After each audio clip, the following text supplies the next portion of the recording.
Buonasera da Sicilia 24, le principali notizie. Sequestro shock a Vittoria, sgomento e ansia per la sorte del 17enne rapito da due uomini armati e incappucciati mentre era con degli amici. Ricerche a tappeto anche con elicotteri, la madre del ragazzo non voglio parlare di nulla. Il sindaco di Vittoria fiducia nelle indagini ma servono misure straordinarie, l'appello del vescovo, liberatelo. Accesso illegale alle pay TV, 8 arresti, banda diffondeva abbonamenti per un giro d'affari milionario. Le indagini della Procura di Catania e la Polizia Postale hanno fatto luce sul 70% dello streaming illegale nazionale. Basta con i trafficanti di grano. A Palermo la protesta di oltre 8.000 agricoltori contro l'importazione del prodotto estero. Manifestanti esasperati per i ricavi ormai minimi. È morto l'ingegnere Pistorio, il padre dell'Etna Valley a Catania. Portò la STM tra le aziende leader nel mondo. Capitale della Cultura 2028. Catania scopre le carte e lancia la sua candidatura. Ha presentato anche il logo. Calcio, vigilia di campionato per il Palermo che al Manuzzi contro il Cesena proverà a vincere per mantenere la vetta della classifica. Serie C, il Catania prepara la trasferta di domenica a Cerignola. Significativo l'impegno contro i pugliesi che hanno appena battuto la capolista salernitana.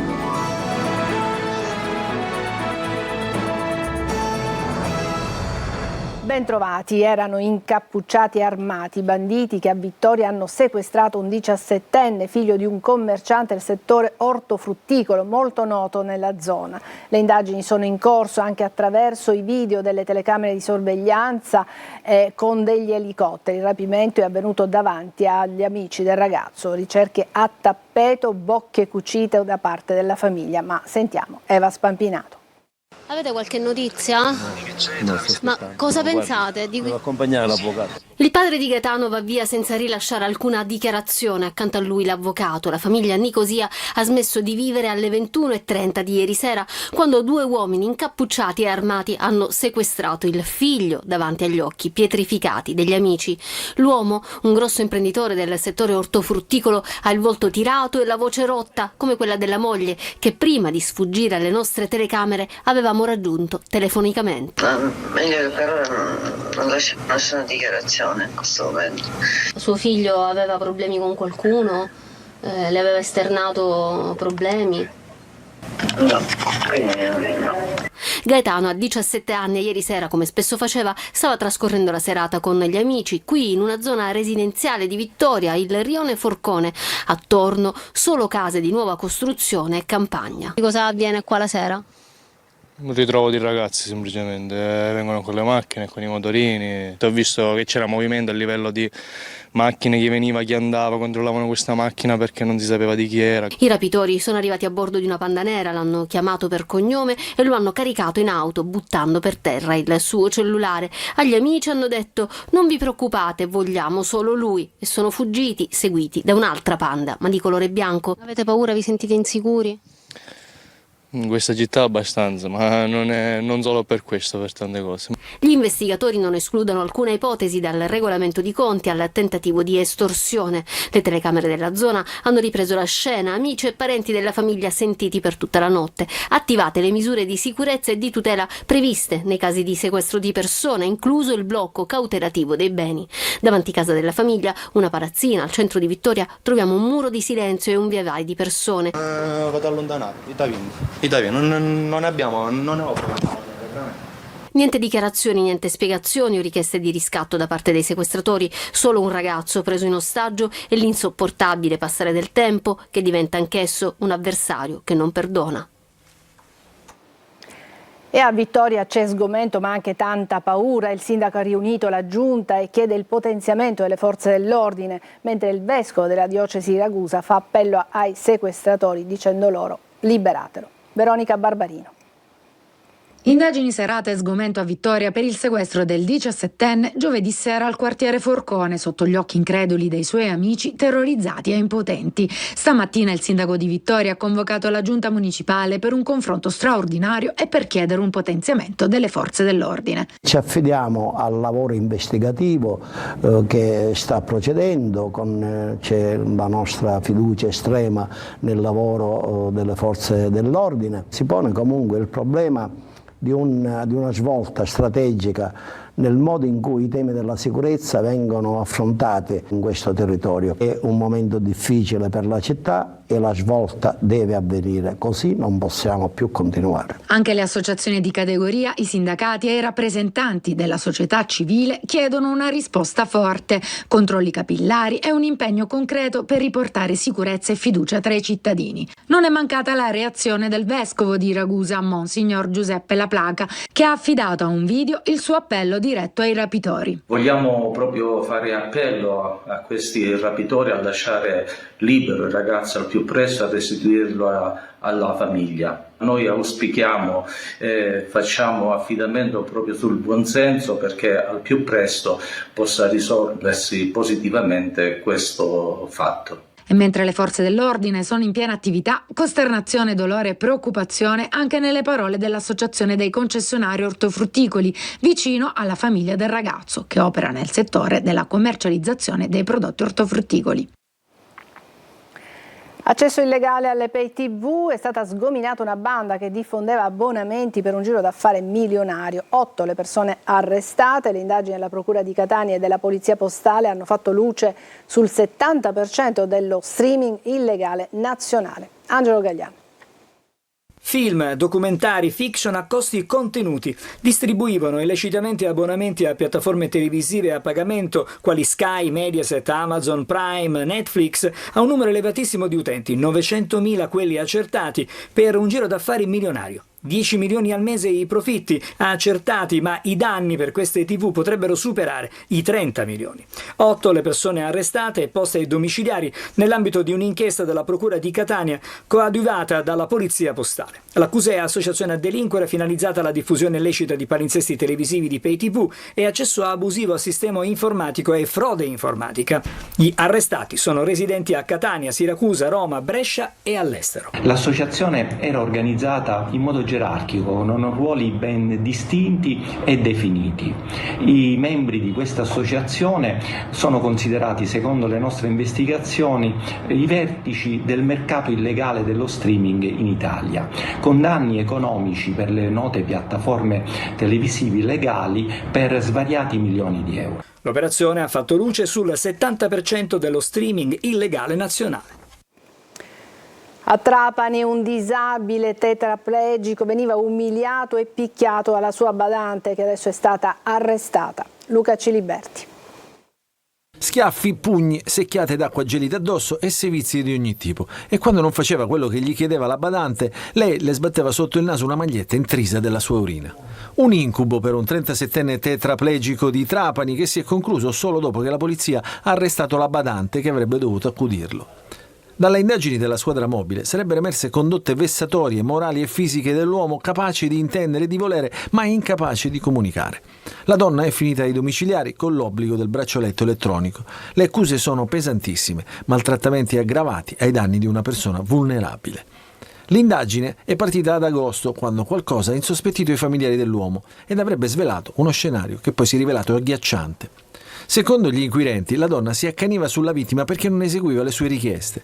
In realtà quell'uomo, spiegano gli investigatori, non poteva nemmeno muovere un dito, costretto a subire senza alcuna possibilità di ribellarsi le violenze della donna. Basta con i trafficanti di grano. A Palermo la protesta di oltre 8.000 agricoltori che a causa del grano estero che viene importato in Italia sono ormai sul lastrico. Molti agricoltori non coltivano nemmeno più, dicono i manifestanti, esasperati dai costi sempre più alti e dai ricavi ormai minimi. Marco Gullà. Non possiamo più vendere il grano sotto i costi di produzione, abbiamo bisogno del grano italiano, abbiamo soprattutto bisogno di una riserva strategica per il nostro paese. Basta con i trafficanti di grano, basta con le speculazioni. Questi gli slogan del corteo di circa 8.000 agricoltori coldiretti arrivati a Palermo da tutta l'isola per dire basta ai trafficanti di grano che schiacciano il prodotto nazionale sotto i costi di produzione, costringendo le imprese agricole a lavorare in perdita e spingendo sempre più sulle importazioni estere. Siamo qui per protestare contro la speculazione che c'è nei confronti di questo prodotto, acquistando prodotto estero essiccato con glifosato e quindi non salutare. Che non si prende neanche i soldi della nafta, noi il lavoro e i sacrifici dei coltivatori diretti. Non si prendono neanche i soldi della nafta per fare il lavoro del grano. Manco possiamo pagare i concimi, perché per pagare un quintale di concimi ci vogliono 4 quintali di frumento. Rischio la proprietà, rischio tutto. I prezzi sono troppo bassi, le spese enormi, concimi chimici e cose enormi. Coldiretti sottolinea che occorre una pianificazione per arrivare a un giusto reddito per gli agricoltori. Questo purtroppo non avviene nella filiera del grano e nel settore cerealicolo. Pioggia e ancora allagamenti a Palermo, un forte temporale si è abbattuto nel capoluogo nel pomeriggio, molte strade si sono allagate soprattutto nella zona del porto dove ci arrivano le immagini che stiamo vedendo, notevoli disagi per automobilisti e centauri, allagate anche molte strade di Mondello e Partanna, anche per la giornata di domani su Palermo è prevista allerta gialla e quindi maltempo. È morto a 89 anni Pasquale Pistorio, ingegnere visionario che ha trasformato la SGS Thomson in STM, facendola diventare una delle aziende leader del settore della microelettronica nel mondo. È il padre della Etna Valley, grazie a lui è nata appunto l'Etna Valley a Catania. Luca Ciliberti.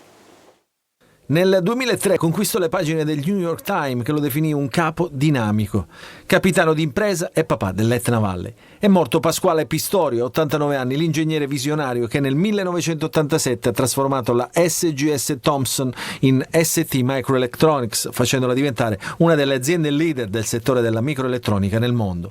Siciliano di Agira, laureata al Politecnico di Torino, nel 63 inizia la sua carriera professionale in Motorola, ma è con l'italo-francese STM che diventa fra i primi 5 produttori globali di microchip.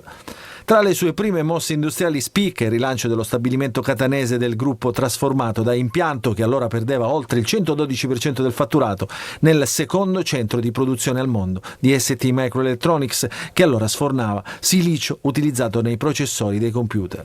Centro capace di diventare soprattutto volano per il risveglio tecnologico della città e della provincia, l'Etna Valley appunto. Nel 2005 Pistorio lascia gli incarichi operativi in STM per andare in pensione, come diceva lui scherzando, diventando presidente onorario della società. In realtà Pistorio non andò mai in pensione perché restò sempre un faro per ST e per tutto il mondo degli industriali. L'ONU lo inserì nel ristretto gruppo di lavoro sul Digital Divide, ovvero la riduzione del divario tecnologico tra Occidente e il mondo più povero. Capitale della Cultura 2028, Catania scopre le carte e lancia la sua candidatura. È stato presentato anche il logo, il sindaco Trantino dice è l'ora della rinascita. Il governatore Schifani ancora commenta così, progetto vincente, la regione farà la sua parte. Tonino De Mana. Una candidatura forte, autorevole, proiettata al futuro ma senza perdere le radici del passato. Una candidatura di resilienza. Catania scopre le carte nel suo corposo dossier per Capitale della Cultura 2028 lancia un segnale forte alla concorrenza. Nel logo l'Etna e le sue trasformazioni. 40 milioni di euro per 20 interventi mirati nel centro storico sono il trampolino di lancio verso l'ambizioso traguardo. Io banalmente credo che molto più delle mie parole valga il mio sguardo estasiato, entusiasta. Spero anche contagi un poco questo desiderio che abbiamo di aggiudicarci questa designazione per il valore importante che sa, perché non significa Capitale della Cultura primeggiare per un anno, significa lanciare un percorso che in qualche modo sia anche l'inizio di una reazione, di un riscatto, di un rinascimento della città. In questa affascinante sfida lanciata alla Biblioteca Riunita Civica e Orsino Recupero ci sarà il supporto della Regione Siciliana. Un sostegno affettivo, un sostegno convinto, personale anche nei confronti del sindaco ma di tutti i catanesi. Catania merita di vedersi aggiudicata questa possibilità di Capitale della Cultura a tutti i numeri. È un progetto vincente. Ci credo fortemente, a questo si aggiunge l'impegno del governo a non lasciare sola Catania in questo sostegno, quindi il governo farà la propria parte. Poco prima dell'incontro con la stampa, l'omaggio di Trantino al governatore Schifani che si è intrattenuto ad osservare ed apprezzare la Bibbia di Pietro Cavallini, considerato uno dei più importanti capolavori della miniatura del primo Trecento. Non è ancora definitiva, eppure fa discutere da tempo. La nuova rete ospedaliera del governo Schifani scatena cortei e polemiche in mezza Sicilia, da Gela a Bronte, da Corleone a Noto. Migliaia di cittadini e sindaci chiedono risposte sul futuro della sanità in Sicilia. Gerry Italia. La protesta è partita da Gela, con cittadini, associazioni e studenti in piazza contro i tagli all'ospedale Vittorio Emanuele. In prima fila anche il sindaco Terenziano Di Stefano con la giunta e buona parte del consiglio comunale. Da qui in poche ore la mobilitazione si è allargata a tutto il centro e sud dell'isola. Mezza Sicilia, dal Palermitano al Nisseno, insorge contro la nuova rete ospedaliera. A Corleone il timore è che le aree interne vengano abbandonate con ospedali ridotti a semplici strutture di lungodegenza. A Nicosia si denuncia il dimezzamento dei posti in ortopedia, nonostante il reparto serva l'intero comprensorio con centinaia di interventi l'anno. A Noto invece il pronto soccorso funziona soltanto 12 ore al giorno e la richiesta di estenderlo a 24 è rimasta senza risposta. Non si tratta di casi isolati, ma di un malcontento che attraversa territori e schieramenti politici. Anche tra i partiti di governo crescono le fratture. Fratelli d'Italia ha già portato le proprie osservazioni direttamente al Ministero della Salute.